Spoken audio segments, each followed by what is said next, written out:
Assalamualaikum warahmatullahi wabarakatuh.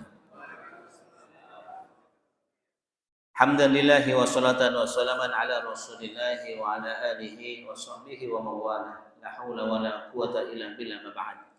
Al-hudurul kiram hadirin jamaah sekalian, jamaah salat maghrib Masjid Al-Muhajirin. Semoga sama-sama dimuliakan dari rahmat Allah Subhanahu wa taala. Syukur alhamdulillah pada kesempatan malam hari ini kita masih sama-sama dimudahkan Allah Subhanahu wa taala untuk bisa bertemu kembali dalam rangka melanjutkan ta'lim dan kajian rutin kita. Malam hari ini materi kita adalah akhlak. Bab yang kita akan kaji bersama adalah al-qanaah.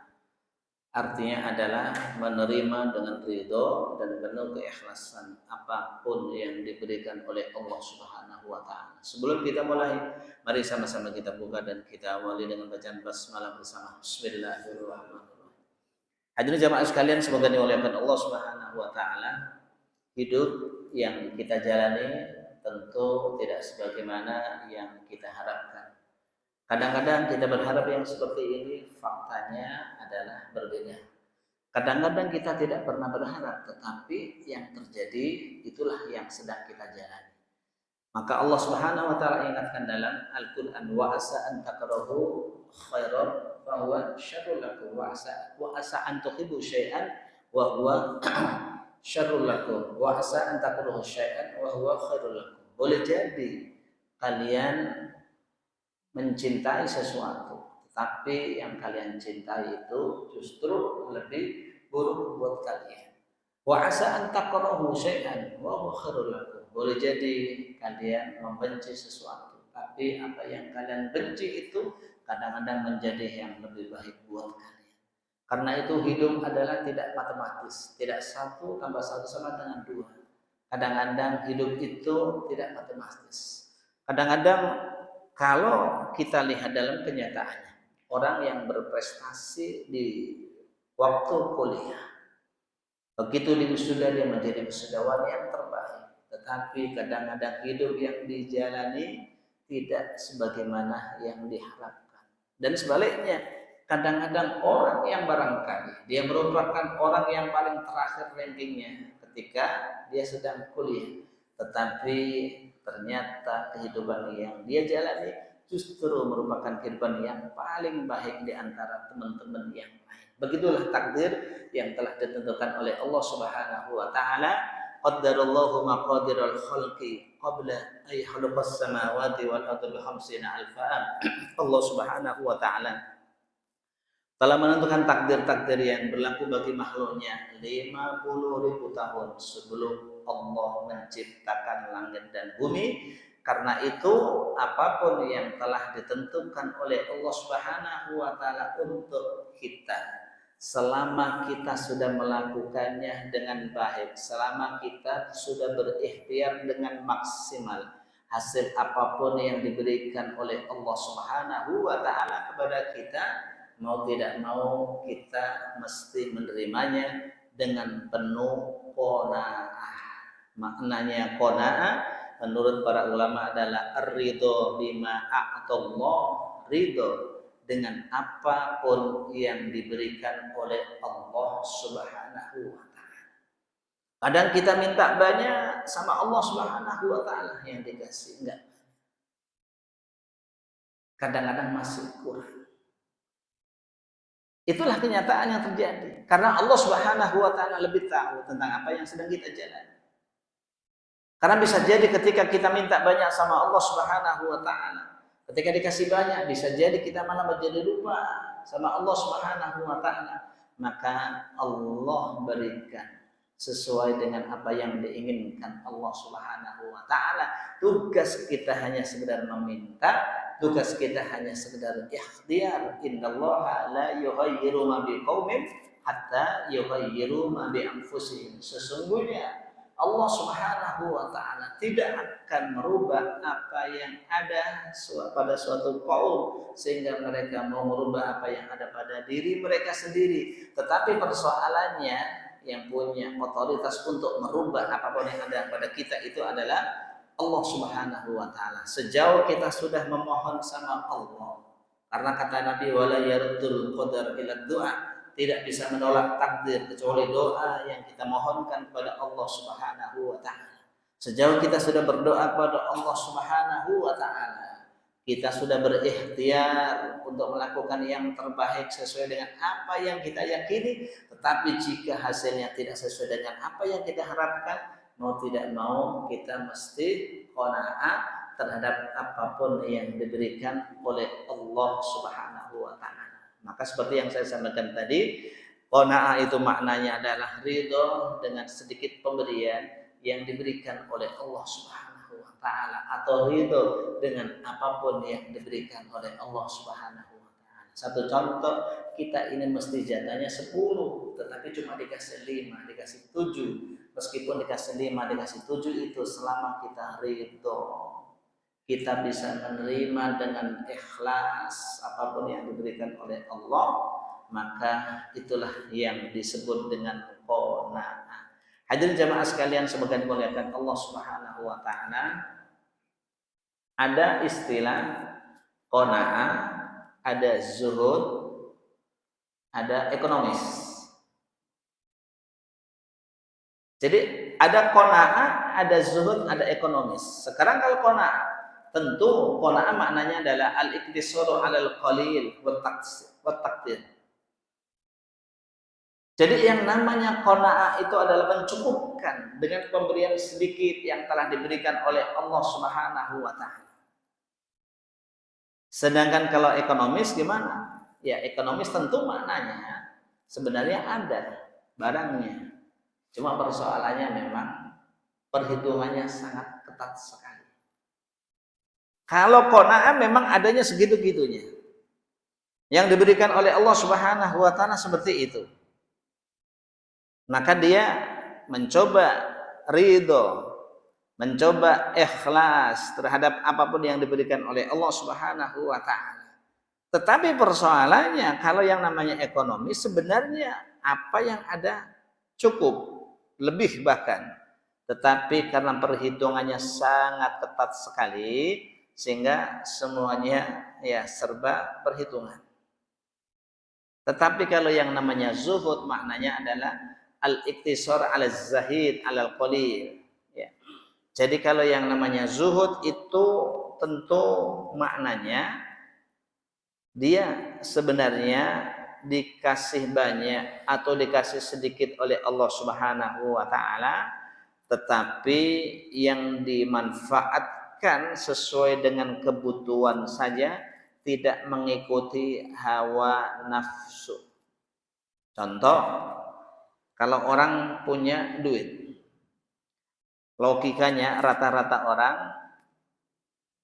kalau makan pengen kuliner di luar atau makan di dalam rumah saja. Logikanya orang punya duit, ya pasti makanya ingin di luar. Nyobain restoran yang mana yang ada di atas Cibubur. Kira-kira ada 50 restoran kira-kira yang belum yang mana. Itu logikanya orang seperti itu. Dan itu jamaahnya orang seperti itu.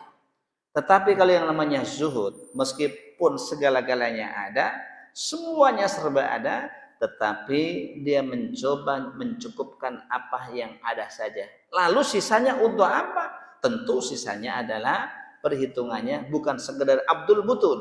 Perhitungannya bukan sekedar hambanya perut, tapi perhitungannya adalah sejauh mana pahala yang didapatkan. Mungkin dia berpikir, saya kuliner sekali makan satu keluarga sekian ya ratus ribu. Tapi kalau saya makan di rumah, paling saya hanya yang membutuhkan beberapa puluh ribu saja. Sisanya bisa saya infakkan, sisanya bisa saya sumbangkan, sisanya bisa saya berikan kepada orang yang sangat membutuhkan. Itulah orang-orang yang zuhud.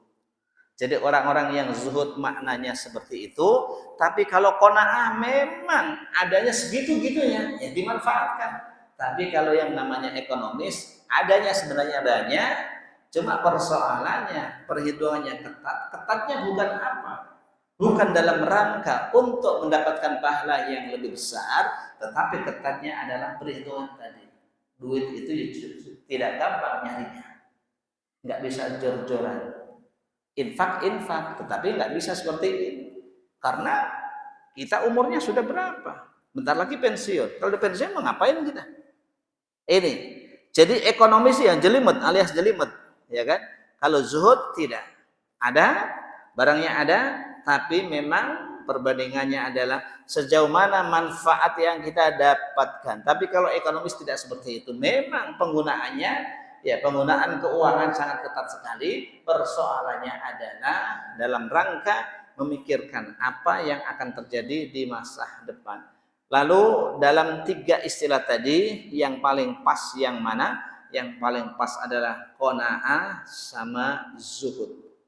Qanaah memang merupakan sikap yang harus kita ambil ketika memang segala-galanya tidak sesuai dengan apa yang kita harapkan. Apapun yang diberikan oleh Allah Subhanahu wa taala, kita terima apa adanya, kita ridho dengan apapun yang diberikan oleh Allah Subhanahu wa taala. Sedangkan zuhud ya tentu ini butuh ya pelatihan. Ya, jadi butuh pengorbanan. Sebenarnya segala-galanya ada. Apa yang kurang bagi dia? Cuma prinsipnya dia memang tidak mau menjadi Abdul Butun. Dia maunya hanya menjadi hamba Allah Subhanahu wa taala, maka segala-gala yang dilakukan dia senantiasa pertimbangannya adalah sejauh mana Allah ridha terhadap kita, sejauh mana apa pahala yang bisa kita dapatkan. Hadirin jamaah sekalian, semoga dimuliakan Allah Subhanahu wa taala. Maka prinsip qanaah adalah apa yang disampaikan oleh Allah Subhanahu wa taala di dalam Al-Qur'an. Iyakunu fuqara ayuhnihimullahu min fadli wallahu wasi'un alim. Ayat ini berkaitan dengan pernikahan. Iyakunu, jika orang-orang yang menikah itu fuqara, mereka adalah orang-orang yang fakir, orang-orang yang miskin. Fakir dengan miskin kira-kira lebih parah mana? Miskin. Ini Allah katakan innamas shadaqatu lil fuqara'i wal masakin wal 'amilina 'alaih. Lebih parah fakir. Jadi orang fakir itu orang yang punya kebutuhan tetap, tapi tidak punya penghasilan tetap. Tetapi kalau orang miskin, orang yang punya kebutuhan tetap, dia punya penghasilan tetap, tetapi penghasilannya tidak mencukupi. Itu namanya miskin. Kalau yang namanya fakir, ya tadi, kebutuhan tetap, penghasilannya kagak ada yang tetap. Kadang dapat, kadang enggak. Itu makanya fakir. Makanya Allah sampaikan, iyakunu fuqara yughnihimullah. Jika mereka orang-orang yang mau menikah, fuqara, orang-orang yang fakir, yughnihimullahu min fadlihi, Allah Subhanahu wa taala akan jadikan mereka berkecukupan min fadlihi, karena karunia yang diberikan oleh Allah Subhanahu wa taala. Ini bapak-bapak mesti harus yakin. Jika bapak punya anak perempuan, calon mantunya itu pekerjaannya seperti apa, bapak nggak usah bimbang, nggak usah jelimet perhitungannya. Itu calon mantu kerjaannya tetap atau masih kontrak? Kerjanya apa itu? Di kantoran atau hanya dagang-dagang keliling? Mau dagang keliling, mau kantoran, yang penting dia kerja. Karena janji Allah Subhanahu wa taala, iyakunu fuqara yughnihimullahu min fadli. Jika mereka orang-orang yang menikah itu adalah orang-orang yang fakir, yughnihimullahu min fadlihi, Allah Subhanahu wa taala akan jadikan mereka berkecukupan berkat karunia yang diberikan oleh Allah Subhanahu wa taala. Maka ini prinsip juga yang harus diyakini oleh bapak-bapak yang ketika memang lagi memilah-milih calon mantunya yang mana, nggak usah jelimet tanyain pekerjaannya seperti apa, jadi pekerjaan yang tetap yang mesti harus PNS atau BUMN dan sebagainya, tidak. Tetapi selama mereka mau bergerak al-harakah barokah, maka sesungguhnya itu yang diberikan oleh Allah Subhanahu wa taala. Karena yang menanggung rezeki kita ya bukan manusia, yang menanggung rezeki kita adalah Allah Subhanahu wa taala. Makanya Allah sampaikan pada ayat ini menjadi prinsip jika mereka orang-orang hamba-hamba Allah Subhanahu wa taala mereka adalah fakir, ya Allah yang menjadikan kecukupan. Persoalannya adalah kenapa orang bisa betul-betul bisa menjadi fakir dan fakirnya memang terus-terusan tidak mau berubah. Allah sudah sampaikan pada ayat yang saya sampaikan tadi. Innallaha la yughayyiru ma biqaumin hatta yughayyiru ma bi anfusihim. Sesungguhnya Allah Subhanahu wa taala tidak akan merubah apa yang ada pada suatu kaum sehingga mereka mau merubah apa yang ada pada diri mereka sendiri. Kenapa dia mesti jadi fakir terus? Persoalannya biasanya orang kalau mindsetnya saya sudah tidak benar, hasilnya pasti nggak benar. Semuanya bermula dari mindset, apa yang ada di otaknya. Kalau yang ada di otaknya ini betul-betul mereka tumbuhan, mereka punya ambisi yang tinggi, mereka punya satu cita-cita yang tinggi, pasti apa yang ada pada suatu kaum yang mereka mau berubah.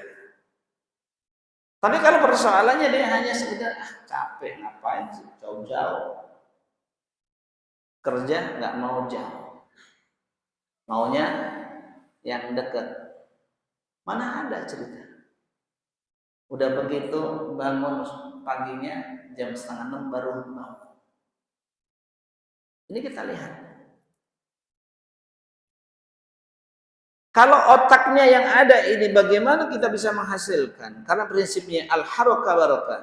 Setiap pergerakan akan menghasilkan keberkahan yang diberikan oleh Allah SWT, maka tentu hidup itu pasti berubah. Tapi persoalannya mereka tidak mau berubah, mereka hanya sedang mencukupkan dengan apa yang ada.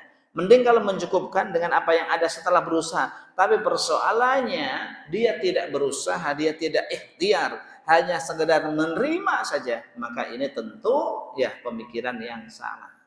Qanaah maknanya tidak seperti itu.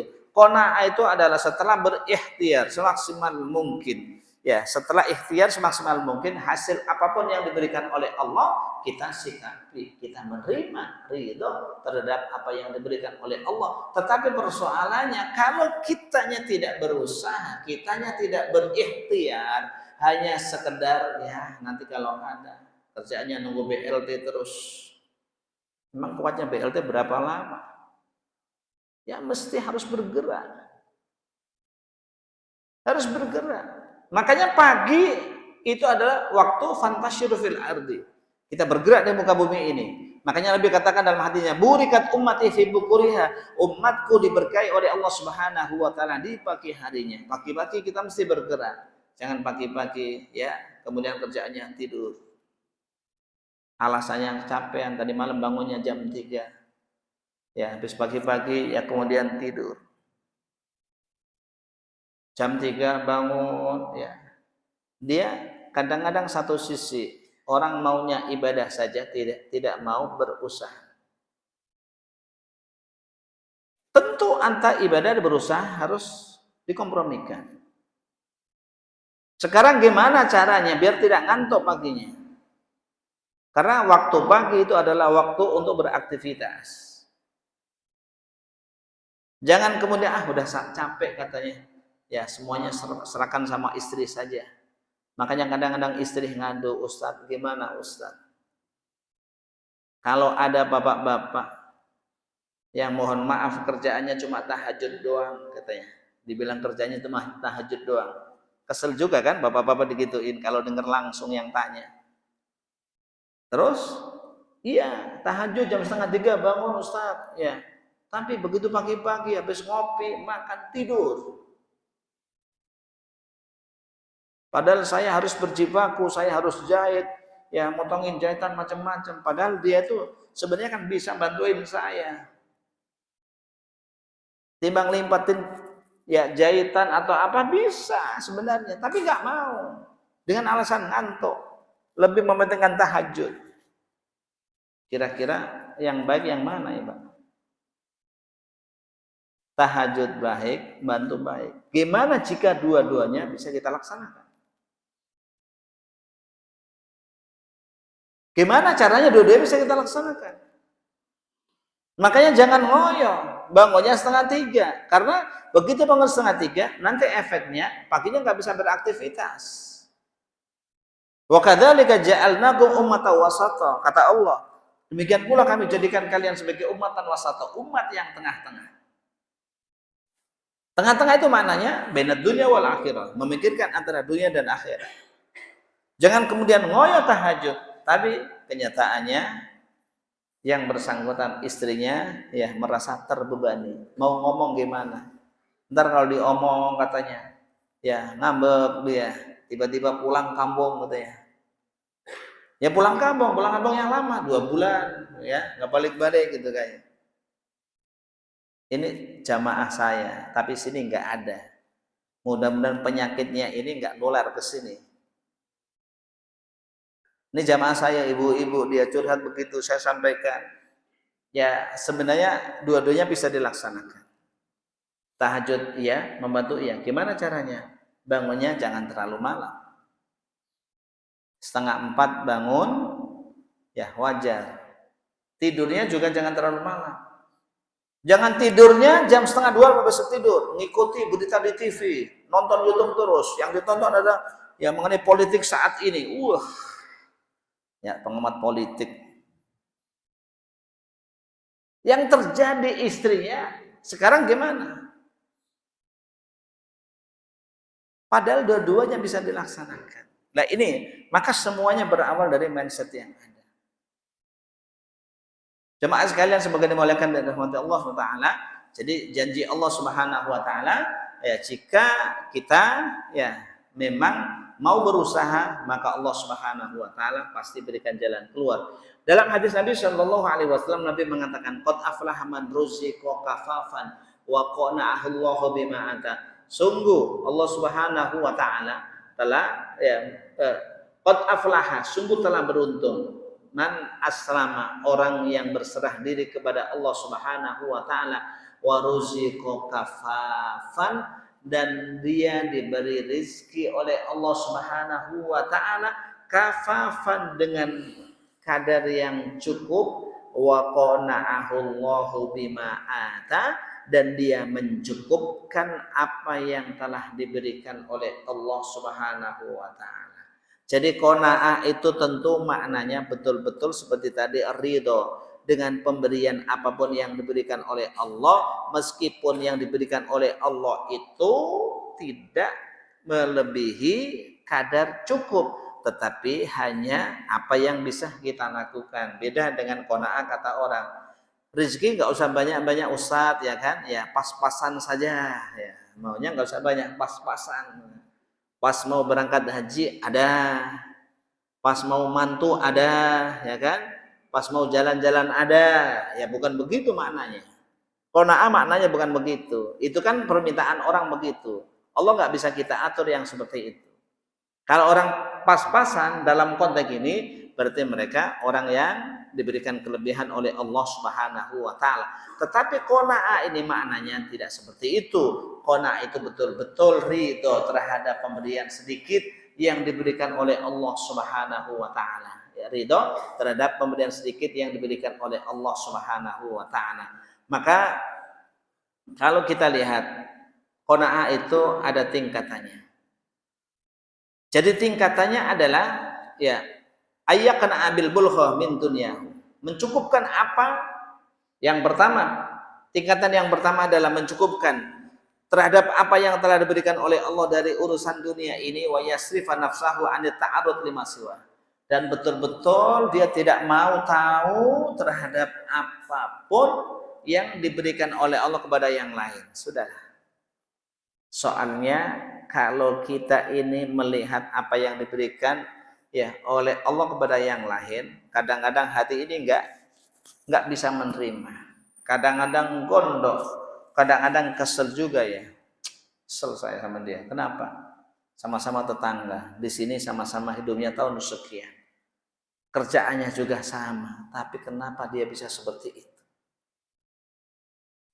Jadi qanaah yang paling pertama itu mencukupkan apa yang diberikan oleh Allah Subhanahu wa taala dan dia tidak memandang apapun yang diberikan oleh Allah kepada yang lain. Karena dia tidak mau tahu. Kalau kemudian kita senantiasa membayangkan apa yang diberikan orang lain, maka pasti ya perasaan-perasaan ya kesel, perasaan gondok dan lain sebagainya itu kadang-kadang muncul. Itulah manusia.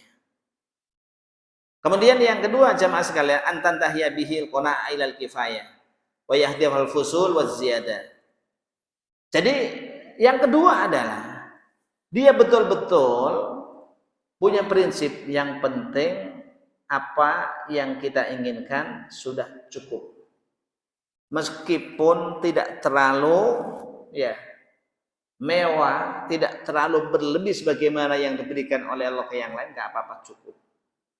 Ya alhamdulillah biarpun kecil-kecil sudah punya rumah. Alhamdulillah biarpun jelek-jelek sudah punya kendaraan. Alhamdulillah biarpun begini sudah cukup dia. Dia tidak mau ya berlebih, itu juga qanaah. Qanaah ya. Kemudian jamaah sekalian semoga dimuliakan Allah Subhanahu wa taala. As-salisa antantahya bihil qanaah ila luquf ala ma ya. Jadi apa yang diberikan oleh Allah Subhanahu wa taala, mencukupkan apa yang telah diberikan oleh Allah Subhanahu wa taala ya atas ya apa yang telah dia usahakan. Fala yakrahu ma atahu wa in kana katsiran wa la yatlubu ma ta'addara. Jadi qanaah sifatnya seperti air mengalir yang ketiga ini. Dikasih banyak alhamdulillah, dikasih segini ya sudahlah alhamdulillah. Berarti memang itulah ketentuan yang telah diberikan oleh Allah. Yang ketiga modelnya seperti air mengalir. Dikasih banyak bersyukur, dikasih pas-pasan ya sudah. Apapun yang sudah terjadi itu merupakan ketentuan yang diberikan oleh Allah. Untuk yang ketiga ini kan memang agak sulit karena sifatnya seperti air mengalir.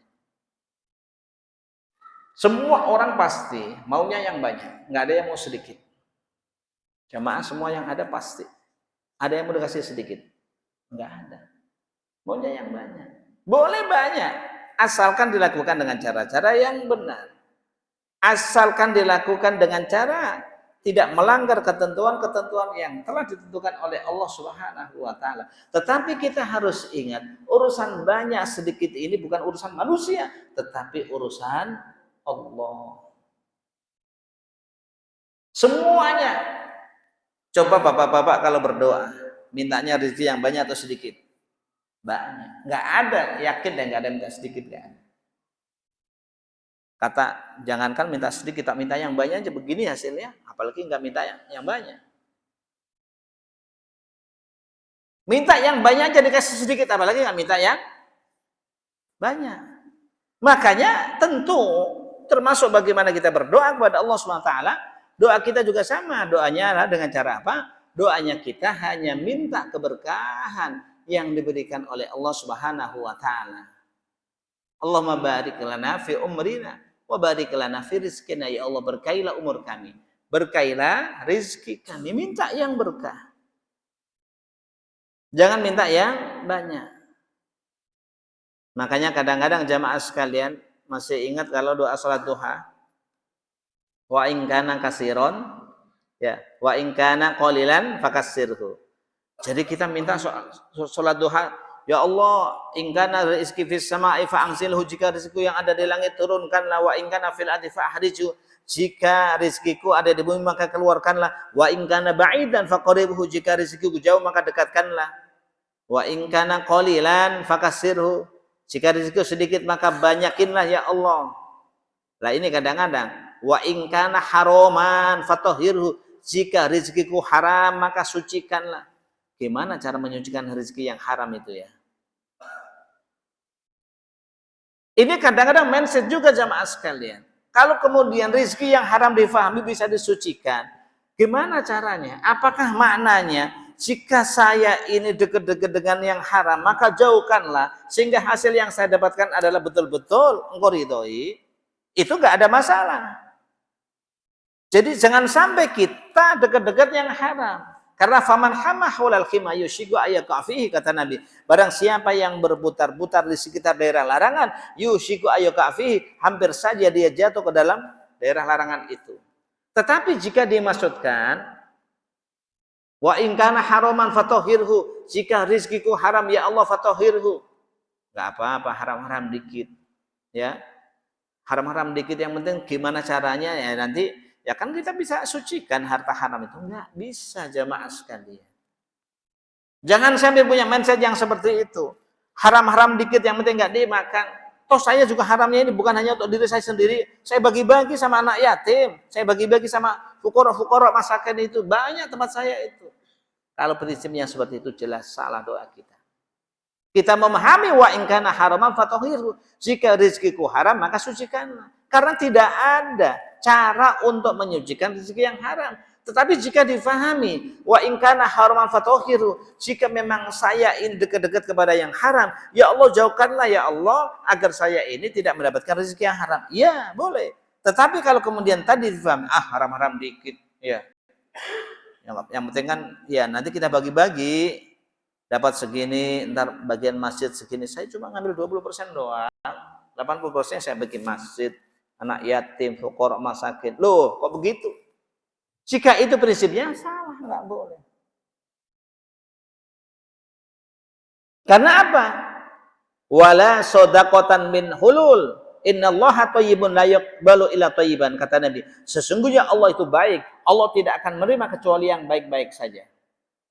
Innallaha yaqbalus sholata bi Innallaha la yaqbalus sholata bi ghairi tahurin wala shadaqatan min hulul, kata Nabi. Sesungguhnya Allah Subhanahu wa taala tidak akan menerima salat tanpa bersuci, dan Allah tidak akan menerima sedekah dari hal-hal yang tidak jelas, dari sumber dari ya uang yang tidak jelas kehalalannya. Jika wa in kana haraman fatahhirhu, jika kita artikan seperti tadi, mudah-mudahan kita dijauhkan dari yang haram, boleh. Tetapi kalau kita fahami dengan pemahaman yang kedua, ya dengan pemahaman ya haram-haram. Lakin kalau haram kan enggak saya makan sendiri, saya bagi-bagi kok. Saya bukannya apa, kalau sekedar mementingkan diri saya sendiri saya sudah cukup. Bukannya apa? Saya tuh beban ya dengan anak-anak yatim yang di sekitar rumah, dengan kondisi masjid yang sekitar rumah masih seperti itu belum kebangun. Saya hanya seperti itu aja. Meskipun niatnya mulia, cara yang dilakukan dengan cara yang tidak mulia, itu juga tidak diridhoi oleh Allah Subhanahu wa taala. Enggak diridhoi oleh Allah Subhanahu wa taala. Jangan suka tadi haram-haram dikit yang penting enggak dimakan. Saya enggak pernah makan yang begini katanya. Mau dimakan mau enggak, yang namanya haram tetap haram. Jangan punya prinsip haram itu kalau dimakan berbahaya, kalau enggak dimakan enggak ada masalah. Tidak.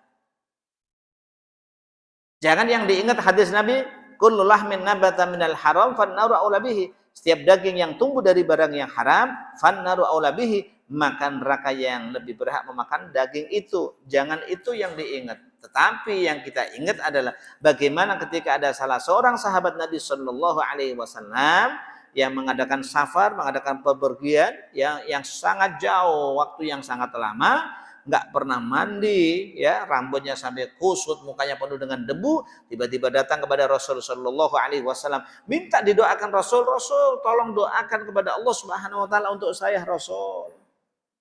Rasul mikir, bagaimana saya mendoakan kepada Allah untuk dirimu?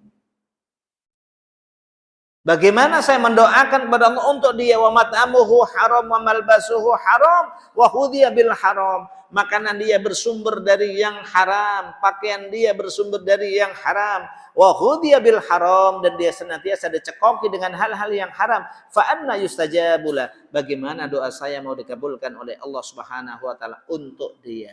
Maka hadis ini menjelaskan kepada kita bahwa yang namanya haram meskipun enggak dimakan, meskipun hanya buat beli baju, meskipun hanya buat beli rumah, meskipun hanya buat beli kendaraan dan lain sebagainya, tetap satu efeknya, doa kita tidak akan dikabulkan oleh Allah Subhanahu wa taala. Ini yang harus menjadi prinsip kita. Makanya jangan bilang haram-haram dikit, yang penting nggak dimakan. Ya, sekarang beda dengan syubhat. Makanya al halalu bayyinun wal haramu bayyinun wa ma bainahuma umurun mushtabihat. Yang halal jelas, yang haram jelas. Antara yang halal dan haram itu adalah syubhat. Setengah halal, setengah haram. Ada setengah-setengah. Jemaah sekalian semoga dimuliakan Allah, maka dengan prinsip yang halal jelas, yang haram jelas, qanaah patut kita hadirkan dalam kehidupan kita. Qanaah patut kita hadirkan dalam kehidupan kita. Kita ini jangan sok berpikir untuk orang lain. Berpikir diri kita sendiri. Kalau diri kita sendiri sudah beres, kita urusi dengan jalan yang benar, sesuai dengan apa yang disampaikan oleh Allah dan Rasulnya, baru kita berpikir untuk orang lain. Tapi jangan sok-sokan kemudian kita berpikir untuk orang lain, tetapi cara yang kita lakukan, cara yang kita tempuh sama sekali tidak diridhoi oleh Allah Subhanahu wa taala. Saya bukannya apa, saya kasihan dengan ya selama ini yayasan-yayasan, lembaga-lembaga yang selama ini saya kasih donasi dan lain sebagainya. Saya hanya untuk itu. Apapun niat yang mulia seperti itu, jika dilakukan dengan cara yang tidak benar, maka hal itu tetap tidak diperkenankan dalam Islam ini. Kita itu berinfak, ya. Yas'alunaka madza yunfiqun, kata Allah. Para sahabat bertanya kepada Abu Muhammad, madza yunfiqun, apa yang mesti mereka infakkan? Apa kata Allah? Qulil af. Katakan, yang diinfakkan itu adalah al-afwa, yang melebihi dari kebutuhan pokok kita. Jadi kita tidak perlu takalluf, kita tidak perlu membebani diri sehingga mencari-cari cara sebagainya agar kita bisa berinfak, agar kita bisa membantu orang lain. Tetapi dengan prinsip qanaah yang ada dalam diri kita tadi, kalau kita memang ingin membantu orang lain, jika dalam konteks kebutuhan yang kita butuhkan sudah terpenuhi, kalaulah kemudian ada sisa, baru itu konteksnya adalah kita infakkan. Tetapi jangan kemudian cari cara dengan cara yang tidak diridhoi oleh Allah Subhanahu wa taala. Dengan alasan tadi, kalau untuk saya sendiri sudah cukup saya. Tapi persoalan bukan untuk saya ini tidak bisa yang seperti itu. Seolah-olah kalau kemudian kita memikirkan orang lain, apa yang tadinya yang diharamkan, yang dilarang oleh Allah dan Rasulnya, itu menjadi boleh. Tidak, sama sekali tidak. Kenapa? Karena kita mikirin orang lain, itu bukan kewajiban, tetapi kewajiban kita adalah memikirkan diri kita sendiri. Wala tulqu bi'aidikum ila tahluka, janganlah kalian jatuhkan diri kalian ke dalam kebinasaan. Kita tidak perlu. Maka dengan hadirnya qanaah dalam diri kita itu, kita pilih apapun yang diberikan oleh Allah, ya kita terima apa adanya. Kalau memang ada kelebihan, baru kita berikan kepada yang lain. Jangan memaksakan diri, jangan takalluf dengan melakukan cara-cara yang sebenarnya tidak diridhoi oleh Allah Subhanahu wa taala, meskipun tujuannya mulia, ingin diberikan kepada yang lain, ingin membantu masjid yang sedang dibangun, ingin membantu mushola yang sedang dibangun dan lain sebagainya, tetapi cara yang dilakukan yang seperti itu sama sekali tidak diridhoi oleh Allah Subhanahu wa taala.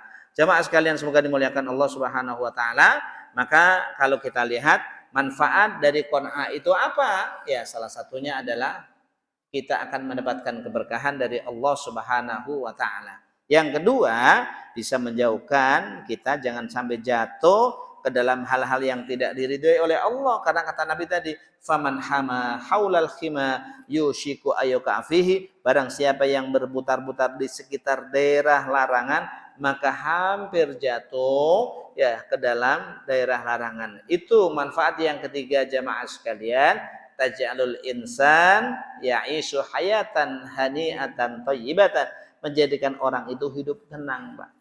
Qanaah itu hidup tenang. Enggak banyak mikir. Apa yang ada ya sudah, ya kita terima saja. Kita enggak macam-macam, mikir macam-macam. Yang keempat manfaatnya adalah izzun nafsi wa bu'dul muhana. Jadi harga diri kita tetap terjaga, kita tidak dihinakan oleh orang. Oh ternyata dia, saya pikir infaknya segitu banyaknya, sedekahnya segitu banyaknya, ya, kemudian partisipasinya terhadap kegiatan ini segitu banyak. Ternyata dia ditangkap KPK. Sedih kita seperti itu. Dihinakan. Kenapa? Karena kita tidak melakukan cara-cara yang diridhoi oleh Allah Subhanahu wa taala. Jadi makanya qanaah ya manfaatnya yang lain adalah merupakan bentuk syukur kita kepada Allah Subhanahu wa taala. Karena kata Nabi, "Man lam yashkuril qalil lam yashkuril katsir." Barang siapa yang tidak mensyukuri yang sedikit, dia tidak akan bisa mensyukuri yang banyak. Jangan tipikalnya orang-orang munafik, giliran dikasih banyak baru bersyukur. Tetapi dikasih sedikit nggak pernah bersyukur kepada Allah Subhanahu wa taala. Maka jadi panitia juga sama. Panitia siapapun itu ya mesti ya kita memberikan edukasi, memberikan contoh. Jadi sumbangan apapun yang diberikan oleh orang kita terima penuh bersyukur. Jangan sumbangan yang gede-gede doang yang perlu disyukuri. Sekarang satu contoh, ini ada donasi, les donasi pemugaran masjid. Giliran nyumbangnya yang gede, syukurnya luar biasa. Alhamdulillah, donasi yang masuk hari ini satu dari si fulan 50 juta rupiah. Semoga wah kenceng. Giliran yang terakhir 100.000 kagak dibaca. Yang keenam Abdullah 100.000.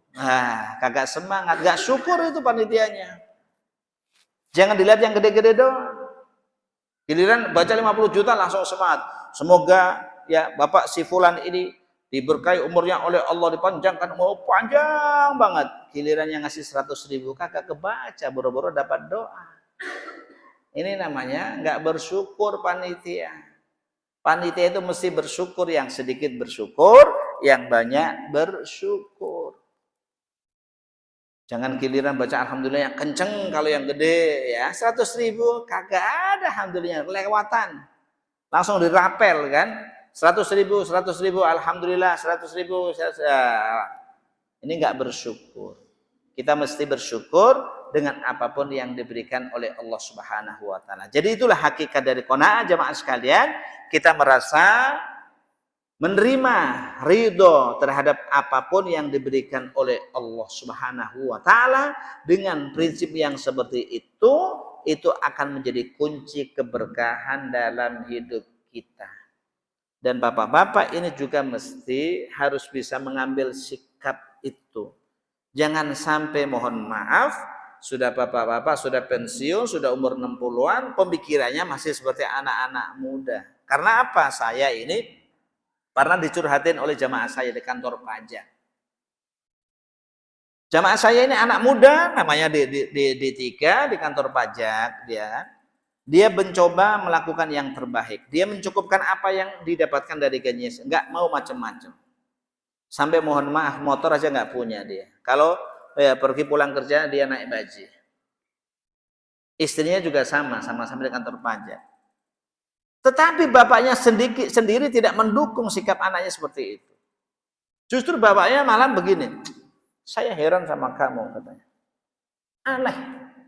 Ini bapaknya bilang, kamu itu kerja di kantor pajak, sudah sekian tahun, 5 tahun lebih, hampir 7 tahun, jangankan rumah, motor aja belum punya.